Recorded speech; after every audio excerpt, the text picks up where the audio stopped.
All right, well, I'd like to welcome everybody to our panel discussion today on Makerspaces. We have a wonderful group here that's going to help talk about this idea about tinkering and playing and design in various settings. So to get us started, I'm going to ask that they introduce themselves and what grade or position they hold in the district and what building or buildings they work at. So if we could start with you, that'd be great. Okay, I'm Brittany Donovan. I teach kindergarten at Patton School. I'm Jennifer Lee. I teach third grade at Patton School. I'm also on the district tech team. I'm Jim Grant. I teach STEM, 6th, 7th, and 8th grade at Thomas Middle School. I'm Shannon Wadanuki. I'm the Advanced Learning Facilitator at Olive Mary Stitt. And I'm Mary Beth Seitzer, and I'm the tech facilitator at Olive Mary Stitt and Westgate. Well, first of all, thank you guys very much for being here. And I find this topic fascinating because Makerspace is not only a term and turning into a movement, but I also think it represents a lot of what teachers have been working on for many years. You guys represent a diverse section from kindergarten to middle school and everywhere in between. And I just want to start off having you guys talk about what is a makerspace to you? What does that term mean for you, and how has that influenced or impact your position so far? Well, I'd say a makerspace is a place where students can go and possibly get a task and then just work with a lot of different items and explore and make different things. It can be so many things to so many different people, and I think we'll find that out as we finish our discussion. Yeah, I like using a makerspace for them to be creative and like build on their ideas and possibly test something out. We do tinkering in our makerspace. So I have students who will bring in VCRs, or I have old computers that I've brought in, and they'll take them apart and see how things work, and they sometimes break things, and it's all an experience. I think a makerspace is an opportunity for kids to problem solve in a self-directed task. And I see it as a place where it allows students to take risks with things they may not be familiar with, take their ideas to the next level and investigate where they can go with it. What can I do with it? Yeah, and then in my room, I kind of see it as we've been working a lot on the engineering process, so building something and then going back to make changes after they've tested it out. So just on a basic level of doing that. And I think that's an important part of it, is to kind of always go back and revisit and also maybe to making something authentic and things that can be used or solve problems. It's interesting to me that you brought up the engineering design process, because I feel like the lines between using a makerspace and experiencing the design process are really blurred, and it's hard for me to keep them in two separate categories now. I feel like a lot of times when I go into a classroom and the teacher and I have planned a design challenge, I need to bring, because our makerspace is mobile, so I have to bring the cart with me, because now that the kids are familiar with the high-tech and the low-tech things that live on that cart, they want that to start working on their prototypes and whatnot, because they know it's available.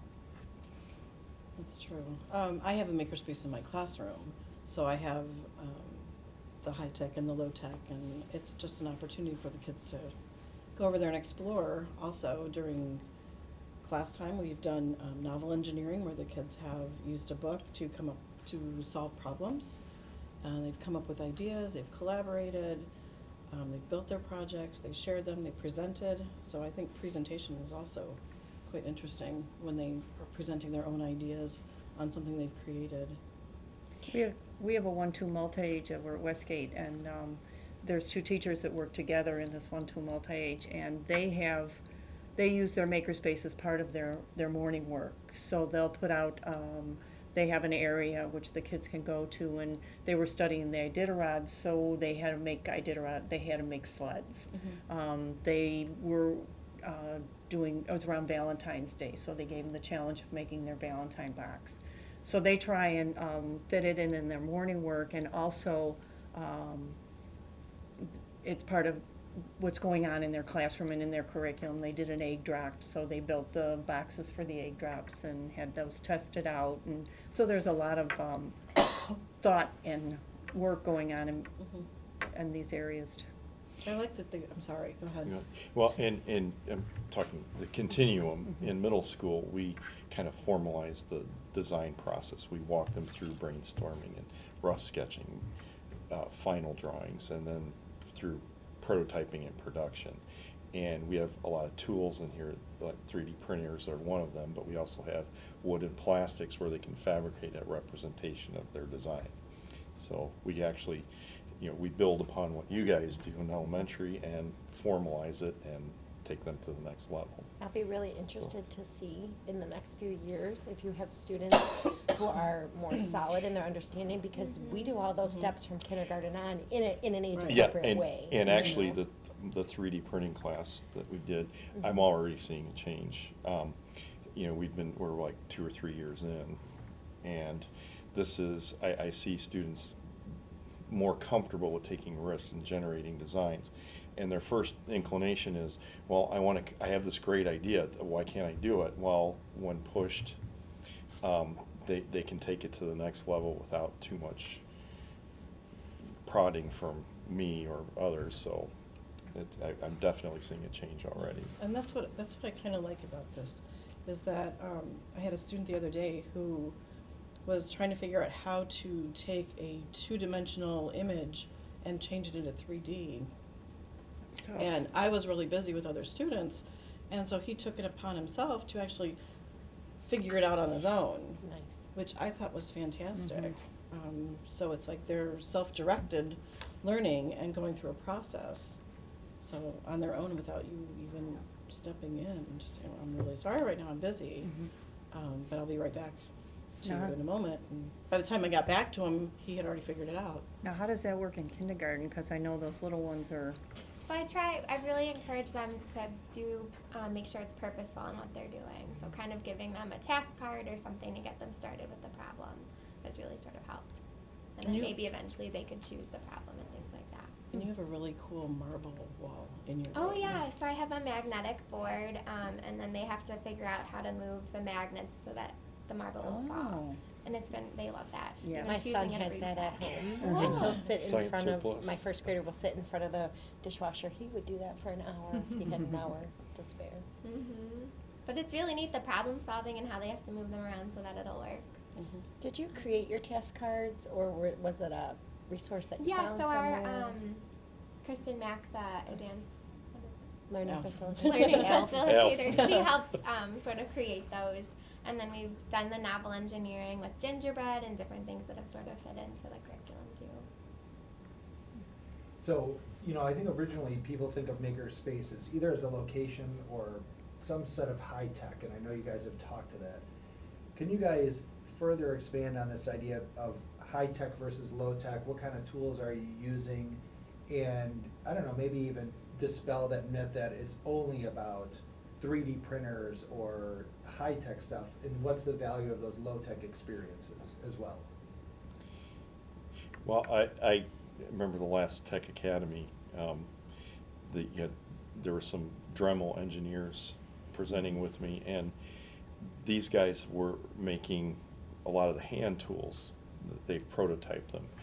And we had a discussion about prototyping, and they said, well, why use a 3D printer? And he pulled this saw that I own, and a man after my own heart, it had PVC and duct tape all over it. He goes, we just kind of throw it all together.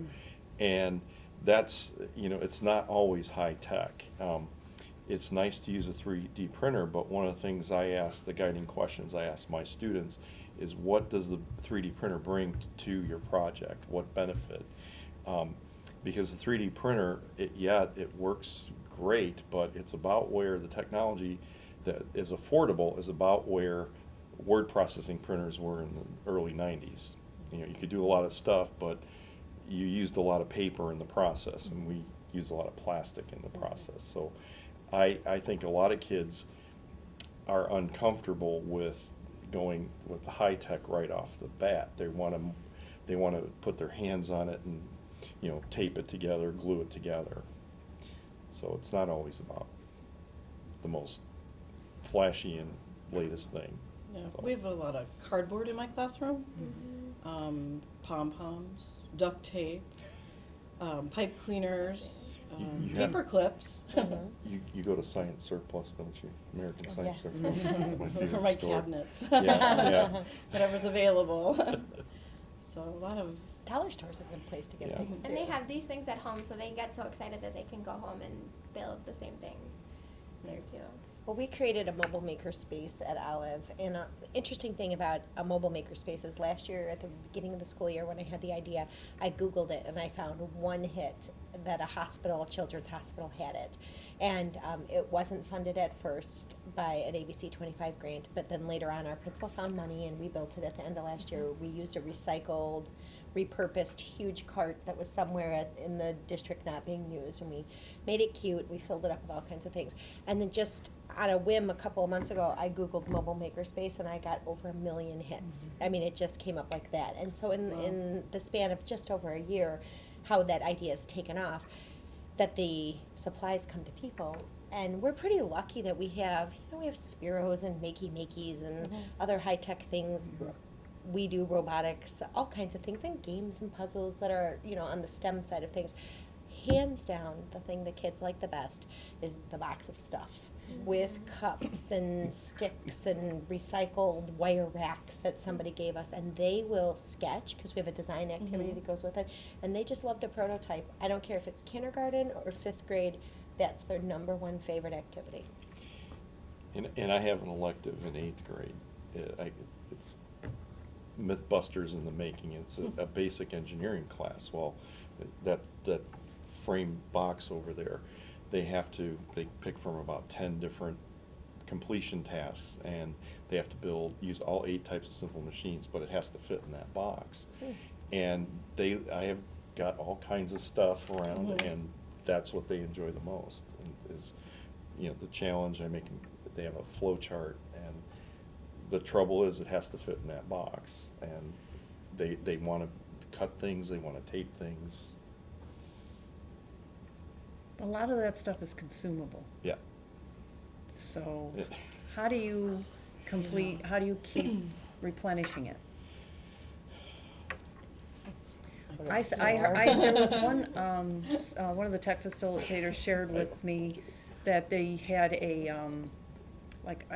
there was some kind of a tree with sticky notes of, we need this, the giving tree. We need paper cardboards or cardboard or paper rolls or something like that, and they would just stick those things, and as the parents would come in and out of the school, they would just grab them and bring them in to whoever would need those.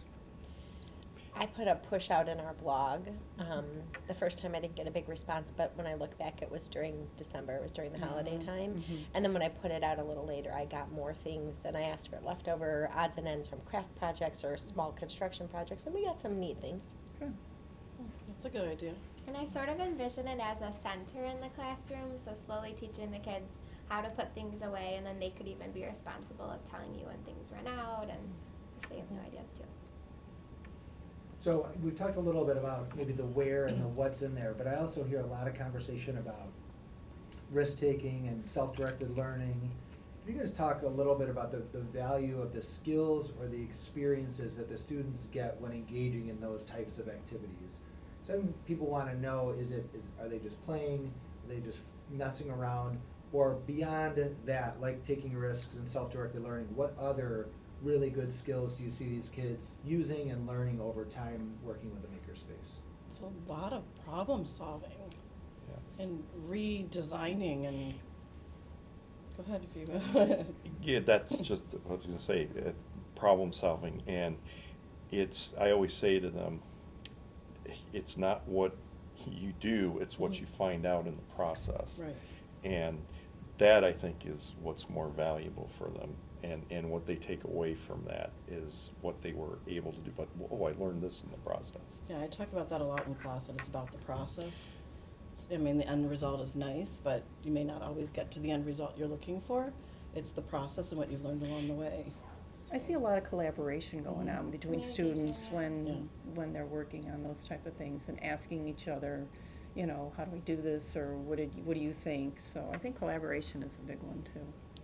I think good old-fashioned stick-to-itiveness, now we call it, wrap it up pretty and call it perseverance. Perseverance, But yeah. my grandma used to call it stick-to-itiveness. It's interesting for me to see, sometimes my most academically successful kids have a hard time settling into an activity in the makerspace because they play the game of school so well, they're having a hard time being in charge. They're waiting for me to tell them what to do, and it's a little uncomfortable. Whereas some of my kids who struggle in a traditional setting, they finally have an opportunity to take an idea and go. And they get some social clout for that too. People are impressed with what they make and create, and they draw a little crowd. Yeah, that's very true. And I do see, sometimes students, their only success during the day may be in here or in a makerspace. And one of the things I do is, how does that, can I make that student carry that to another content area? And I've seen some success with it. It's what the kid takes away from that is just wonderful. Well, as a parent, my first grader came home and they were doing a bunch of engineering tasks in their classroom. Tucking him in one night, 6 years old, he says, "You know what STEM taught me, Mom?" I'm like, "What did it teach you?" "It taught me I'm a really good thinker." So for a kid to be metacognitive, a kid who literacy doesn't come easily, to be going to bed and saying, "I'm a good thinker," well, what does that tell you? Gives a lot of self-confidence to students, and they can start building things and putting them together and experimenting And shiny. yeah. And so that kind of leads into, there are a lot of benefits that come out. We talked a little bit about logistics. Are there challenges, or what are those challenges when designing the lessons or trying to execute those, keeping equipment together or safe? What are the challenges that surround this space for you guys? Replenishment. Yeah. Oh, the tech pieces that Space. don't stay together, yeah. Space is another one. The Spiro balls. Yeah. Keeping them Yeah, connected. they are And the kids are challenging. so excited, and then when they don't work, Mhm. but then there's a lesson to be learned there too. Right. I think keeping track of all the little pieces, Yes. especially the lower tech things like Marble Works and domino rallies and things like that, have so many small pieces, Makey's wires. Lego. Yes, Right. Legos are, the We-Dos are great, but it is difficult when you want to give them a kit that has a full, or that they're going to be able to build what they need to. Sometimes we use the software to have them build something specific, and if there's a piece missing, then it's a little bit difficult for them to finish the activity. So just keeping track of those. For sure. Yeah, the one thing I struggle with is where to put it in the curriculum. Yes. Where does it fit in? And I know that it fits in millions of places, Mhm. but with the curriculum that we have, I need to be teaching other things also.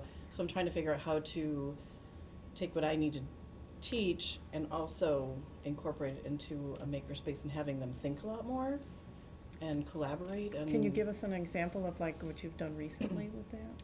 recently I haven't. Or ever? Or- I've done, the novel engineering, Oh, okay. so I know how to put it into literacy, because I think that works really well. Mhm. I'd like to put it into, Chicago is one where we have a Chicago unit in 3rd grade, or we do Chicago, Illinois, and so I'm trying to figure out what we can do, and my idea that I came up with is, we have the Chicago fire, and a lot of things were thrown into, Lake Michigan after the fire, and so I want the students to be architects or archaeologists. Uh-huh.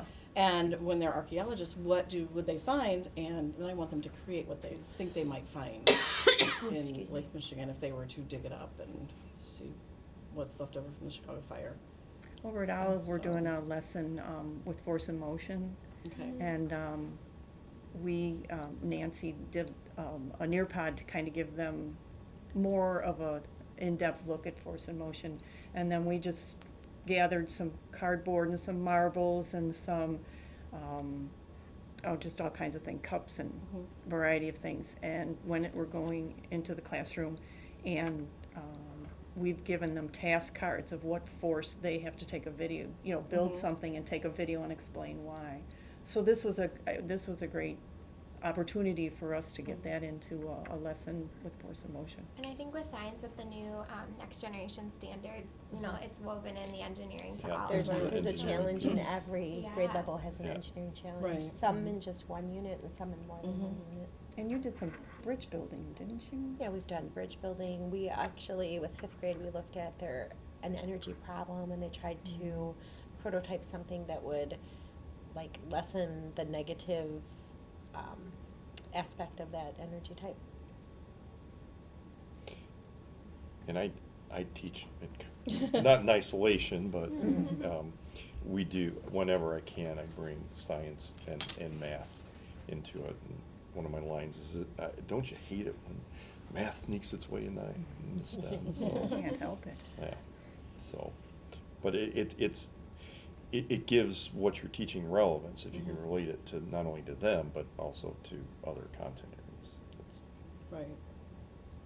Yeah, so fitting it into the curriculum actually is another one of those big areas, and I know you guys talked about that, because it's the whole idea of, yeah, it's a great idea, but I've got so much else to teach. Are there other areas where you see the skills and the kind of experiences that are connected to Makerspaces starting to work their way into other areas? I know you shared a couple examples, but is there anything else where you see kids designing or tinkering or prototyping in other subject areas or at other times during their day? Personalized learning. And maybe because we started, for teachers who were a little hesitant to have the mobile makerspace come visit, we designed activities that maybe highlighted different elements of personalized learning, so peer feedback or planning and monitoring, etc. And so then after we had done those activities with the cart, then kids were starting to think of personalized learning a different way, and maybe having an engineering prototyping type project in mind for that experience. And then, if you guys are looking at your ideal makerspace, if you could create one for yourself, your different grade levels or working with different staff members, what would it look like? What would be on it? If you could dream your makerspace dream. I don't know, I have one in my room that I've put together, so I've got the bins of cardboard and racks and drawers and full of everything I could possibly think of or find. Some sort of like a wall that the kids are adding to, if it's like a Lego wall or things that they're building, thinking, yeah. That helps space-wise. Yeah, I'm building something to put into my makerspace at home right now, pegboard and marbles and ramps, and we'll see. and I try to dedicate a space when they're building and have all the good junk out there, and so one of the biggest things I see is the kids knowing where everything is, and you know, if they need a tool, they have to ask, because I don't want them using an X-Acto knife or incorrectly and hurting themselves. So that, I mean, a comfortable space with dedicated space for them to work and store. Yeah, like a all the storage good spot stuff. for each student Yeah. somehow where they could push it Yeah. in and. So That they would don't be nice. they don't spend 10 minutes running around the room looking for it. It's like, oh, I know where that is. The elves were joking that our rooms are starting to look like episode of Hoarders, you know, because we've collected everything and it's everywhere. Don't go in the and- Science Olympiad room back there. It's- I'd like some hand tools that are safe for kids to use. I'd love a That hand would be drill. nice. I'd love, whether it's like an old-fashioned with a crank or like an actual drill, I'd love some saws, hammers and nails. I'd love some sort of video series that teaches kids safety basics. The kids don't know how to use a screwdriver. I'd love to Right. teach the kids even those very basic hand tool skills. And I mean, of course, we'd all love, you know, more Spiros and more Makey-Makeys and Arduinos and Azabots and. I think I'm with you on the hand tools. I would like more of those. I have the screwdrivers, and the kids are, you know, experimenting with the different types of screwdrivers, trying to Plants. open when they're tinkering and taking things apart, because, yeah, that's one thing, And they they- don't know how to and- unscrew something. And they're not sure what tool is right for what job. I've had kids try to cut foam board with scissors, and they, Mr. Grant, it doesn't work. So I Well, do see those it. cardboard things that you're getting, they looked like they had some tools, I mean. Oh, they the would kind- make-dos? Yeah, that I- would kind of. Those are pretty neat. They have a kid-safe saw, X-Acto knife type thing, and then it has some reusable rivets that Yeah. will allow like some pivoting and some things that open, and they're pretty affordable. They're like $15, but for a class you would need, you know, 12 sets or something. Right. Or it could be Well, if it stationary. was just Kids a, Yeah, I a looked at those station, too. yeah. Yeah. safe-ish. I got a couple for my sons, and there might have been a couple little nicks, but nothing that was too bad. Yeah, we've had a few little, scrapes with some screwdrivers in class, but that's It's fine. fine. So, So thinking about this from a teacher's perspective who hasn't ventured in or maybe a little bit hesitant about how to get started, what advice would you give them about either designing lessons, working with students, but also speak to the way that your instructional practices have changed in this type of a model? So again, just maybe walking through any of those, if someone watching would say, well, I've thought about Makerspaces and now I know a little bit more about it, but if I were to get started, I would need to know what? I was gonna say, be brave and just Mhm. jump right in. Yeah. I There's think so just many- Take a doing risk your first yourself. lesson and seeing the kids' excitement will keep you. Yeah. And there's so many resources out there, just so many, just if you had an idea of an activity and where it would fit in, all you'd probably have to do is just go do a search and put Makerspace on it, and Right. you'd probably get some task cards or some ideas. There's a lot of resources on Twitter. Mhm. that Or I'm even finding teacher too. pay teacher, it's out there. I mean, it's not all Yeah. great, but it's a good starting Right. point. I would tell people that, don't worry, they don't need know how to use all the tech themselves. The kids can figure it out. If you point them to a website or a Mhm. how-to video, they'll figure it out. Or start low-tech. Right. Yeah, I was just gonna say, that's one of the things that have changed. I remember 10, 12 years ago, I had to walk the kids step by step through iMovie. Now it's so intuitive, I don't have to teach that. It takes care of itself, Right. so. All right, well, I'd like to thank everybody for your participation in this and really just shedding some light on the idea of Makerspace and letting people know, again, you could be brave, it could be high-tech, low-tech, it could work in various grade levels and different subject areas. But what I appreciate most is that you guys really see the benefit and the skills that our students are getting through those experiences with problem solving and perseverance and trying to creatively approach the different situations that they see. So thank you again for coming this afternoon and sharing your information with the rest of our staff. And if you're out there watching too, take that next step and, like I said, go out and search, talk with your fellow colleagues who've been working on this, and your kids will benefit from it. And like you said, they'll be excited about it as they're designing, building, and tinkering away. So thank you very much. You're welcome. Thank you. Thank you. Thank you.